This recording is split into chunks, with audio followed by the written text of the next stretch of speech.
I know. I say it because I'm just sorry. I used to do that in my freshman year all the time. High school. I'm sorry.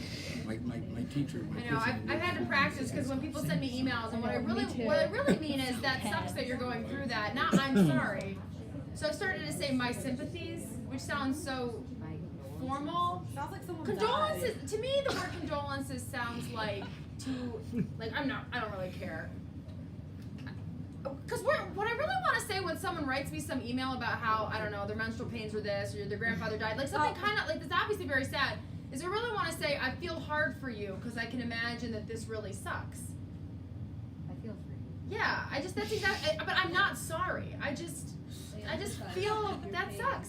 I always hear our condolences go out to, like if someone dies. I always hear on TV, our condolences go out to Yeah, him and his right. family. Or like whenever Cuomo flies the flags at half mast, Yeah. like Governor Cuomo, blah blah blah, condolences for the yada yada. So again, it's like, is the word wrong? No, but when you circulate a word that often, and I think this is to the point of the Alinsky reading, it just stops having any impact.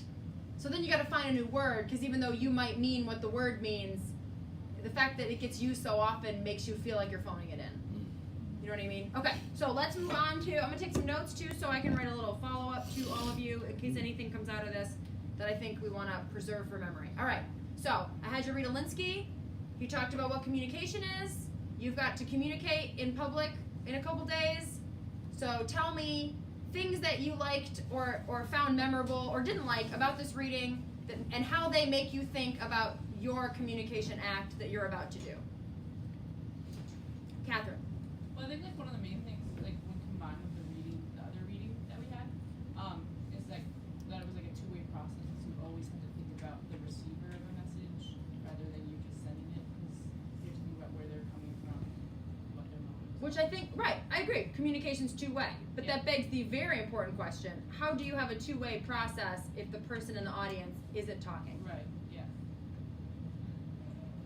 Has anyone thought about this, though? Because this is the big question. So when you're speaking and no one is speaking back, how do you make something two-way? What's up? Well, yeah, I actually just mentioned that.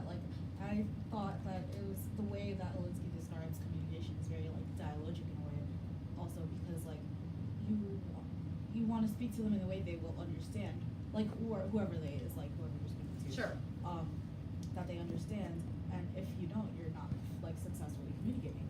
So, and I think that's what he also when he says that you have to make an experience that they can connect to, so that they understand. Well, good, and I think that's a good word, JJ. So you make the experience, and I think one of the things that Alinsky's really good at is saying your job as a public speaker is to make the experience, not to just find it. You don't just talk in a way that they understand as if that's just given. You construct it. Yeah, that's all I have to say. And for him, it was about activism, right? So he would find ways to protest that would tap into people's experiences. But how do you do this as a public speaker sitting in a room with just a static room like this? How do you create that two-way feeling? Bree? I think it's from the second reading, and I talked about this, is that you kind of do an analysis of who your audience is going to be. So, say you were going to give a speech to our class, you kind of know at everyone's age, kind of know not everything about them, but I guess a two-way is you relate to stuff that they can relate to as well, kind of, the relatability, I would say. I don't know. I agree with the part about audience analysis, but do you think that demographics is the way that you do your audience analysis? Probably not. No.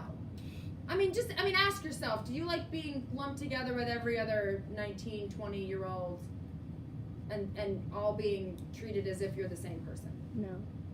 No. So let me ask you this. How can I relate, me personally, Lee, sitting here, how do I relate to you? What does it mean to relate to the fact you're all what are you? What are the age ranges? Jared? 20. 20, Gabby? 22. Tell me if you're below 19 or over 23. I'm 19. JJ's 19 and you're over 23. And then today I have JJ's siblings with us. Hello. Yeah, so they're way off the stove, right? So what thing do all of you have in common that I can now tap into? We're humans. Good. So he's not thinking about demographics, right? Sorry, I presumed your pronoun. So they're not thinking about demographics. They're thinking about the bigger picture, which is, and what do all humans have in common? Well, we have feelings. Feelings about what? We have feelings about things we like and what we do. What do you think every human likes?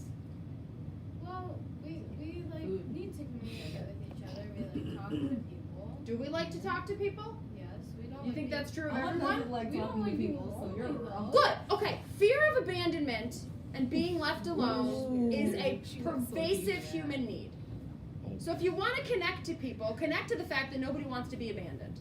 Wow, that went so deep. I don't like just it. hear like. No, it's great though, right? We don't like That's great. So, for example, if I want to convince you that you should take public speaking and you should speak up in public, that's because this is a way that you can tap into your need for security and positive reinforcement, right? You don't even have to know these people for them to value who you are as a person. So you tap into the abandonment. But see, that's much better, I think. So that's still audience analysis, because you're still thinking about what is the audience need that I can tap into, but you're not reducing them to demographics, because typically, like, how do most people reduce you to demographics? Like, what thing do I think you all have in common that I can bring up? Students.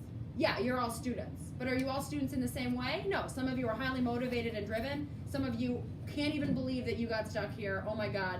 Like, I have so many better things to do. So even that, even the like college experience is a hard thing to even make that work.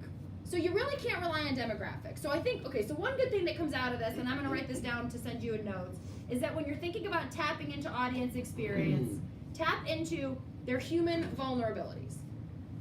Or their human pleasures. Like, what do we all love as humans? Like, what's the thing that we all share in common about being a human that is great? Maybe. What if you have like a wicked eating disorder and you just are Oh, very that's anxious sad. around food? But That's- seriously. That's unfortunate. Yeah, it is. But what thing do we all love? Oh, people. No. Yeah. I don't know, Jared. the air that we breathe.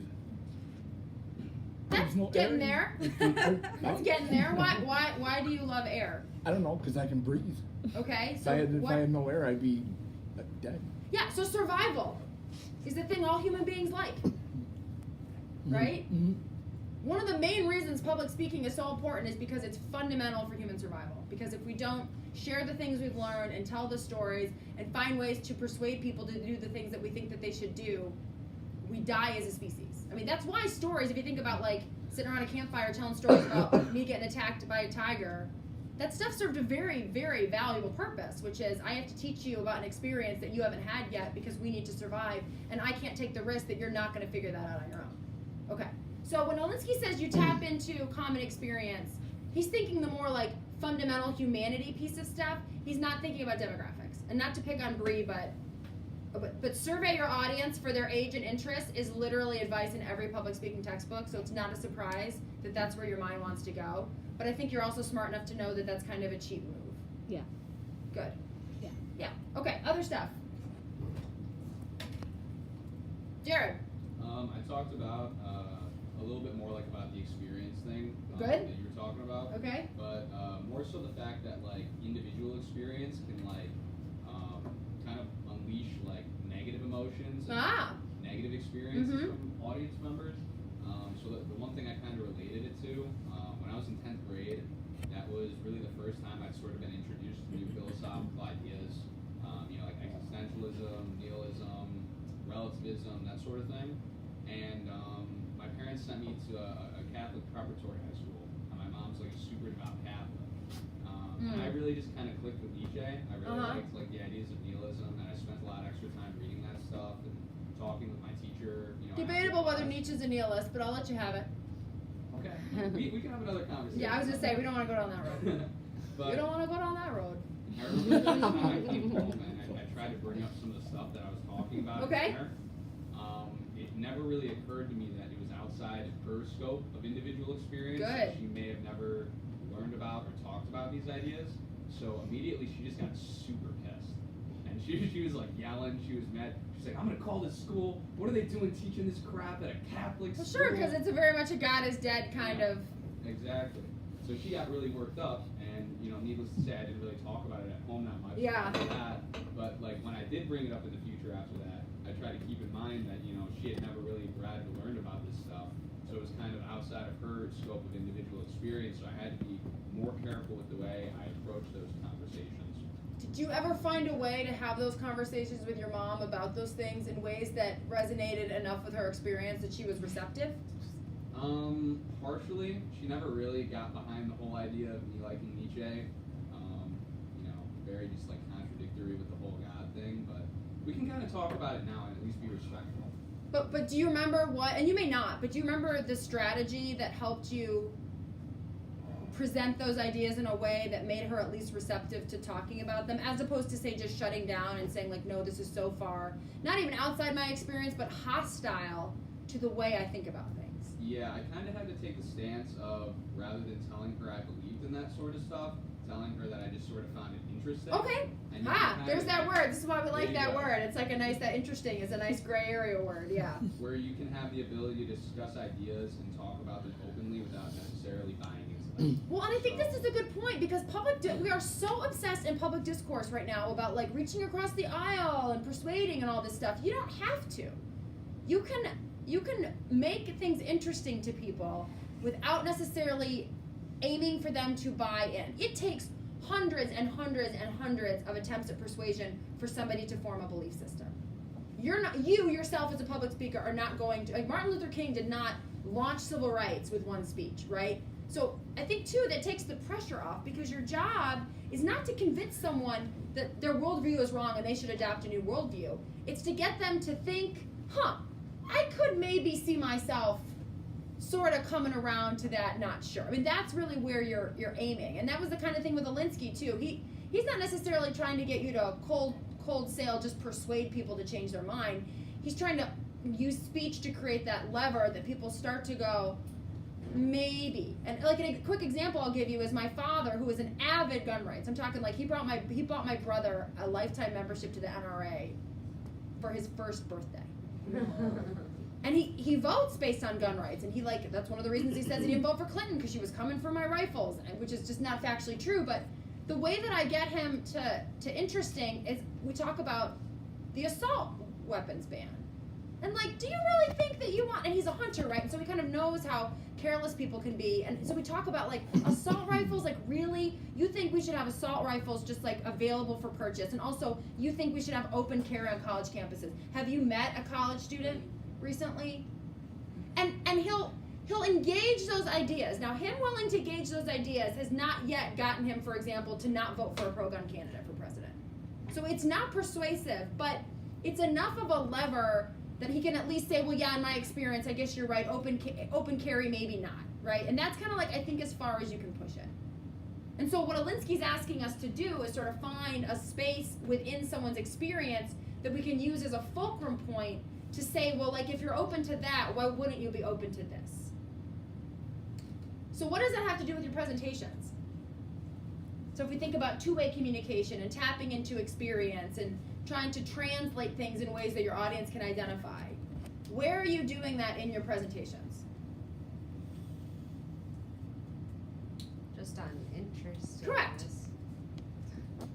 The whole question of the podcast is, why is this podcast already doing what Alinsky said it should do? That's the question of interestingness, right? So interestingness is just another way to describe what Alinsky is talking about. So if you're thinking to yourself, oh crap, now I gotta make my presentation relatable. No, you don't. Because if you've already found why the podcast is interesting, you've already made it relatable. So asking, why is this podcast interesting, is another way of asking, why should my audience relate to this text? So they're the same question. Other comments or questions on that? And I just like that Harvard piece. It's not revolutionary, but I think it's like just solid advice.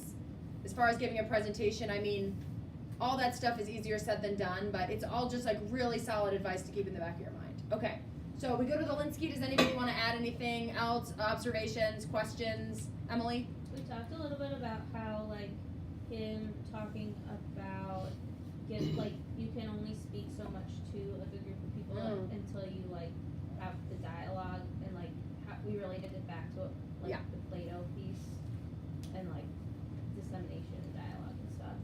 what did you say? That's really interesting. That I didn't write about that.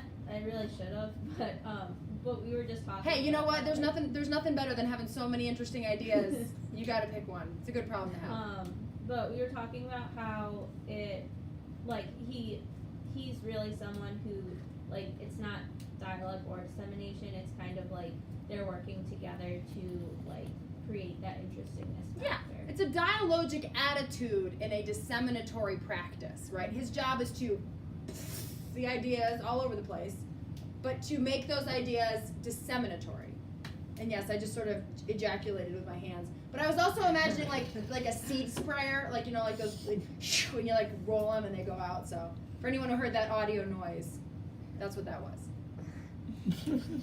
Yeah, and you have sort of a similar challenge, which is you're going to stand up here for 5 minutes, you're going to disseminate for 5 minutes. You have to create that dialogic energy without ever, and yes, can you ask the audience questions? Sure. Can you take a poll? Yeah. But in realistic, they're just gonna listen for 5 minutes. They're not really gonna engage that much. So you got to think about how to create that energy. What should we do about playing audio clips? Oh, is this like more of a technical issue? Yeah, I was just saying, like, what's the most like efficient, effective way?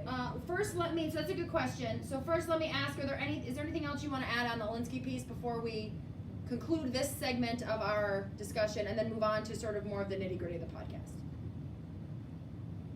Cool, all right. Bree, will you stop that? Yeah. I think that's enough, cool.